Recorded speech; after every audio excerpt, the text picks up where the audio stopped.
So welcome back, guys, to another video, and today I'm going to be doing a video response to Johnny Millennium, Happy Console Gamer. He recently made a video talking about the best year in gaming, and he talked about 2001. Really fantastic video. I'll have a link on the description below so you guys can check out that content as well. But today I want to talk about my best year in gaming, and I'm actually going to go 10 years further back in the past from Johnny and talk about 1996. 1996, I was 11 years old. I had been already gaming since I was 5, so I was old enough to really grasp the hobby, and I was all about video games. And to be honest, what a great time to grow up to be a gamer. Matter of fact, I got out an old magazine, this EGM.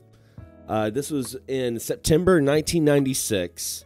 And I use this magazine as kind of a point of reference. Whenever I think about the golden age of gaming, I always go back to this particular magazine because it's pretty much everything I love with every single page. Now, what was interesting about 1996 with gaming is, a lot of folks think of, the PlayStation. This was Sony's, freshman entry into video game industries, and of course you think about the N64. Nintendo's still holding on to the cartridge format of media, and of course the Sega Saturn as well, which was very, very underrated and was much more celebrated over in Japan. But something interesting about this magazine is not only does it talk about those consoles, that generation of consoles, but we also had a lot of Super Nintendo and Sega Genesis love as well. I mean, we were still in that era. I mean, it was a very interesting time because gaming was starting to evolve.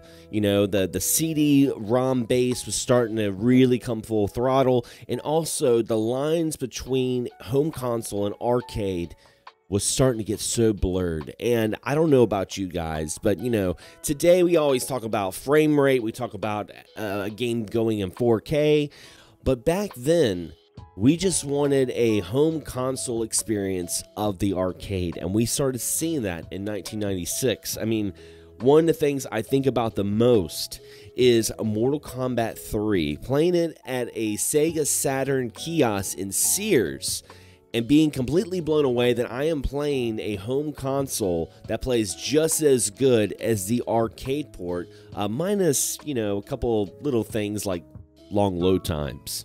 But hey, it was 1996, you had to take what you get. And also, 1996 introduced a lot of fantastic games I still play to this day, including one of my favorite fighting games, Street Fighter Alpha 2. Street Fighter Alpha 2 came out in 1996, and I was completely blown away. And I was actually kind of happy that they made a port of it on the Super Nintendo. That's when I first played it, because I didn't have a PlayStation at the time or a Sega Saturn. So, I mean, it was kind of revolutionary to play something like this on the Super Nintendo. And I mean, I'll still say that the Super Nintendo port of Street Fighter Alpha 2 is surprisingly really good considering the limited hardware. Let's also not forget Resident Evil. Resident Evil came out in 1996, and I mean, that game right there was so revolutionary. It was something that completely blew my mind, that this was an actual scary game. This was a game that was a horror movie. Even the beginning of it, I know a lot of folks talk about that B intro, that B movie intro. It's still great. I watch it and I'm still like, oh my God, this is a video game. And that was the thing in 1996. So many times you would just sit back and look and say, that's a video game.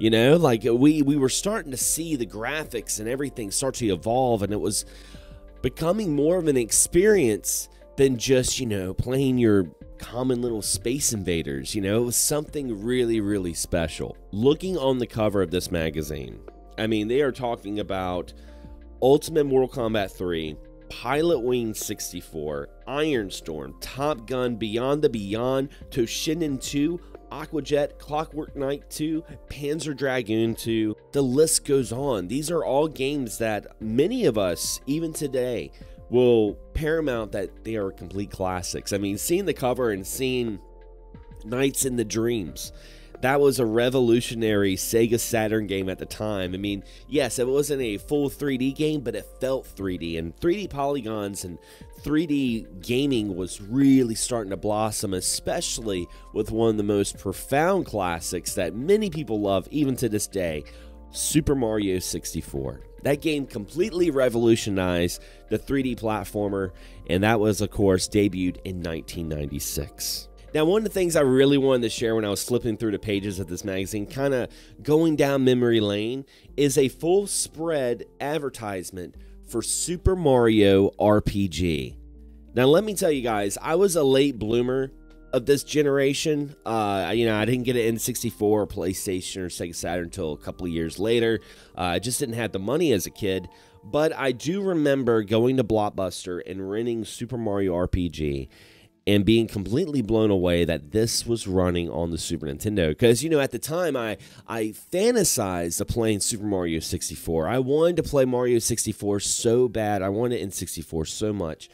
And while this isn't Mario 64, it had the kind of graphic style that I was like, man, this is kind of like Mario 64, but an RPG. And, to this day, this still is one of my favorite RPGs on the Super Nintendo. It's an absolute classic, and there's a reason why so many people, despite Paper Mario being like the spiritual successor, there's a big reason why many people still want a sequel to Mario RPG. It was a love letter from Squaresoft and Nintendo for JRPG fans, almost like a big thank you for transcending that genre for the past 5 years at that time. Absolutely amazing. Of course, the full spread walkthrough of Mario 64, that to me, when I think of 1996, I think of Super Mario 64, because yes, the N64 wasn't the most powerful console in that generation, but there's no denying that Mario 64 definitely brought something new to the table. And I'm just flipping through the pages, guys. Look at this, Dragon Force, Working Designs, one of my favorite